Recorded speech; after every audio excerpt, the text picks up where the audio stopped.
It's especially a pleasure to welcome such an interesting panel. And I'm just going to mention the panel members in turn, then we'll kick off. We're going to hear first from Marie Garder, who's Global Deputy Director for the International Initiative for Impact Evaluation, an organization which, if you do not know, is really worth getting to know, particularly worth trawling through their website, because they have a lot of really interesting things. Marie's going to discuss evidence links in the causal chain. We're then going to go to Daniel Gilligan, Senior Research Fellow for Poverty, Health and Nutrition Division in IFPRI, who's going to talk about Harvest Plus, the very interesting orange flesh sweet potato initiatives. Then to Laura Iannotti, Assistant Professor at the Institute of Public Health at Washington University in St. Louis, United States, who's going to talk about the treadle pumps in Africa. Terrific initiative, which we're going to want to hear about. And then Derek Byerly, who's going to talk about extending agricultural research, extending evaluations to include nutrition and health outcomes. Derek is chair of the Standing Panel on Impact Assessment for the ISPC. And last, we're going to round up with Kyoko Munyao, who's team leader for Integrated Technical Services, World Vision in Canada, who's going to talk about getting some of this evaluation learning into practice. So that's the agenda. I'm just going to kick off with a procedural point, which is speakers have a strict instruction to stick to time. I'm going to make this sound at 9 minutes, and again at 10 minutes, and again at 11 minutes. So I hope that doesn't distract too much from your concentration. A few comments from me in advance. First point is that the development industry, if I can call it that, is going through a bit of a revolution at the moment in terms of becoming much more evidence-based. All kinds of reasons why this is happening, but speaking as a donor, there are, under my patch, I'm responsible for sort of on the order of $5.5 billion a year of expenditure. I have a huge appetite for evidence to inform what kinds of spending decisions we're going to take. And this appetite is growing across the donor community for a reason, because we need to know what works, and far too often in the past we haven't known what's worked. Let's give you an example. DFID supported in the state of Andhra Pradesh in this country a terrific program on rural livelihoods, supporting income generation in rural livelihoods. Really have strong sense that this made a big impact. We saw that roughly 1 million people came out of poverty during the course of the program, but we didn't have a counterfactual to compare it with. So we don't actually know for certain how much progress was due to our program and how much was due to the general economic improvement in Andhra Pradesh. It's one of many examples where we need better evidence to know what impact we're making.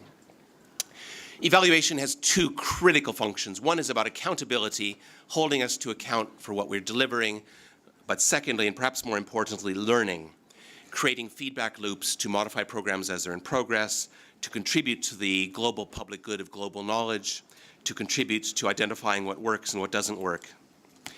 For all of us, that means an agenda of integrating research and programming much more closely than we have in the past, being much more research canny when doing programming, and also being more program canny when doing research.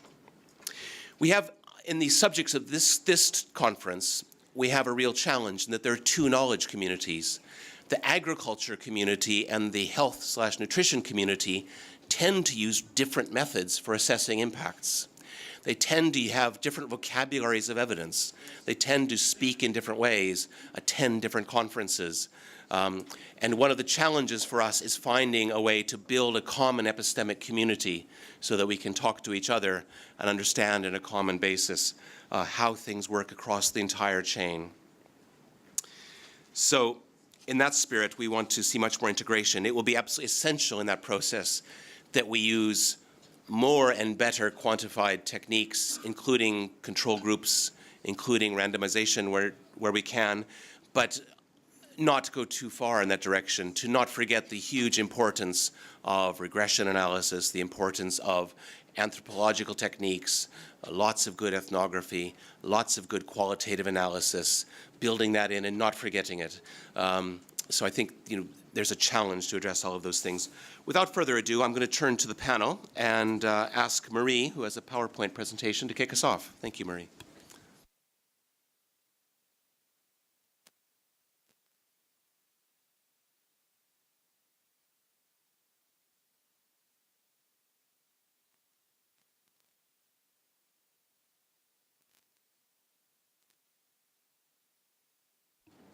Okay. Press the blue button. Yeah. Light.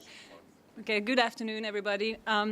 So for those of you who haven't heard about 3IE, it's the International Initiative for Impact Evaluation, and it's committed to increase the use of rigorous evidence to improve policy in low and middle income countries by promoting and financing policy-relevant rigorous impact evaluation.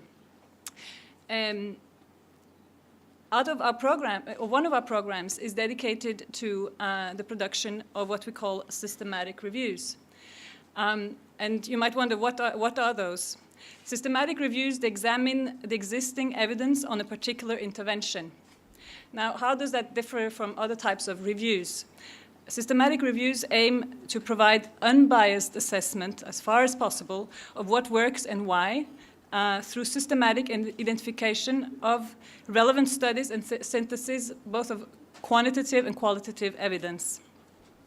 And the methodology is very requiring in the sense that it requires you to set out a study protocol ex ante with both study inclusion criteria, methods of search, appraisal methodologies, etc. And it also requires this to be done by numerous reviewers to minimize the bias of one reviewer. 3IE and in collaboration with both DFID and Australian Aid have been promoting and financing systematic reviews over the last 2 years.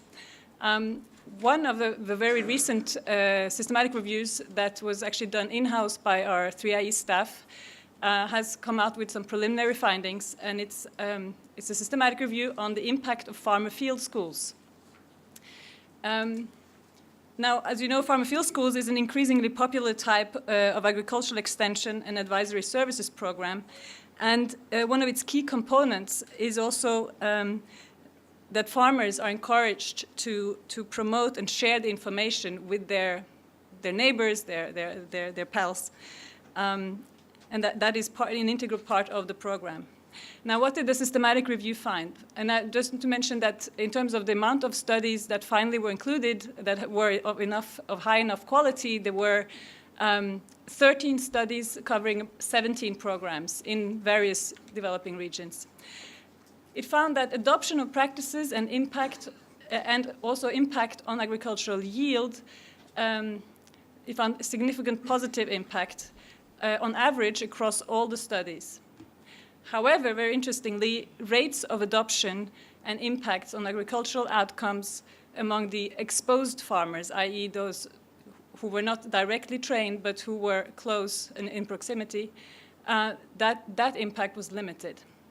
And the implication of this is serious because the diffusion is key for the sustainability and the cost effectiveness of the programs.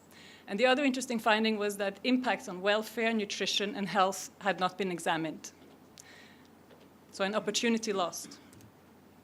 Another interesting systematic review that is about to be published was done by IDS in the UK with Eduardo Masset and Lawrence Haddad, among other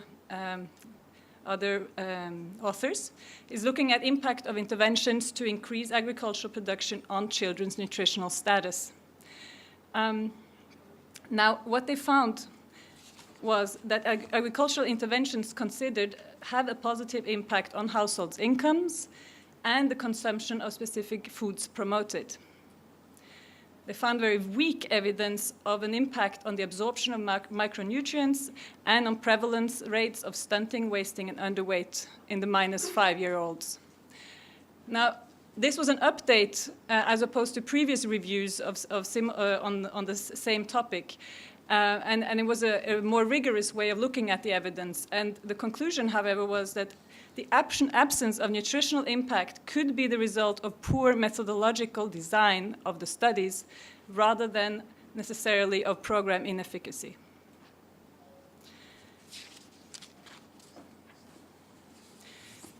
Now, I hope you see the cartoon, and if not, I'll try to describe it to you. But 3IE, I think this is how we see ourselves. This is one of our biggest roles, is to point out that we don't want to only have a program and then to see the outcome at the other end. We want to understand the causal chain, map out the causal chain of programs. And for those who don't see the cartoon, it's somebody pointing at the blackboard where in the middle it says the miracle, and then the miracle occurs. And we want to sort of map that out. What is that miracle? We try to do that in preparation for this conference. What are the causal chains between agriculture and health and nutrition? And of course, as you will know, this is, you know better than me, this is very complicated to map out. It should probably take a huge map. This is what we came up with. It's still quite big. Of course, each of these causal chains is, again, probably has at least 10 sub-assumptions.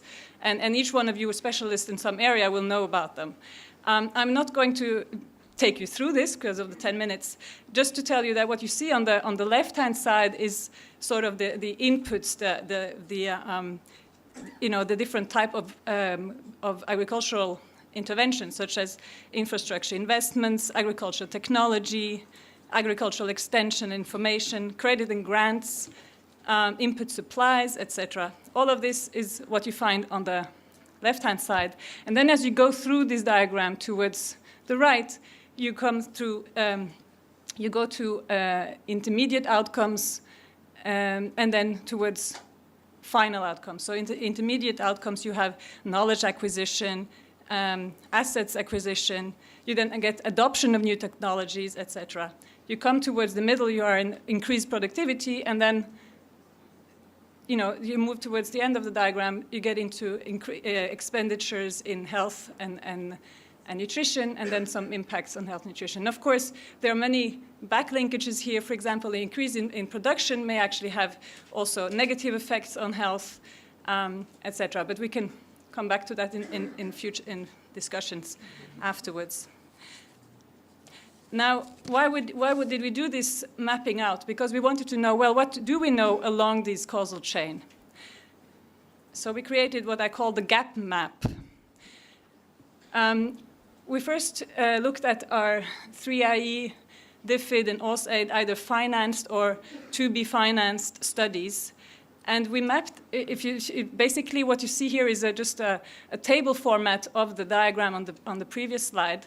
So going from left to right, you go from the inputs, the different interventions, and then towards intermediate and final outcomes. And what we find that in terms of systematic reviews, there are quite a few that will be produced in the near future. And basically around agricultural technology, there are several around credit and grants. And as I mentioned, there is perhaps only one of these that currently was looking at the impact on nutritional status. And as I told you already, one of the findings of that was that, in fact, the studies that they included were perhaps not good enough to really pick up properly those impacts. So there's still an indication for future, for the need for future primary studies. And the gray zones are all showing areas where there currently is very little systematic reviews done. And systematic reviews basically are usually done where there is some sort of evidence. So this also tells you where there is evidence and where there is possibly a gap. And just if you see, there's one area as well. The health status is something that there's very little evidence on, and also on land tenure systems. And I'm talking here of evidence seen from the point of view of agricultural interventions. And then finally, again, a gap map, but looking at what we are financing in terms of primary research, not systematic reviews. The pink dots are showing actually different areas where we are. Where we are financing primary research in various regions, and you can see two of the next speakers. I've highlighted their studies, as they are financed in part by 3IE. There's Kickstart, which is around agricultural technology, and which is one of the few that is looking at a number of outcomes, not only on productivity and income, but also all the way through to nutrition and health. And there's the other one that we'll see later that is on biofortification, and I call it sweet potatoes, so we hear more about it. And again, is actually looking at these at impacts all the way through to nutritional health status. But they are the exception. And you can see that we are financing some other studies, and there is possibility and maybe room for even, for future, to basically get these researchers perhaps to expand their research to look to these final outcomes. So there are some possibilities. Thank you.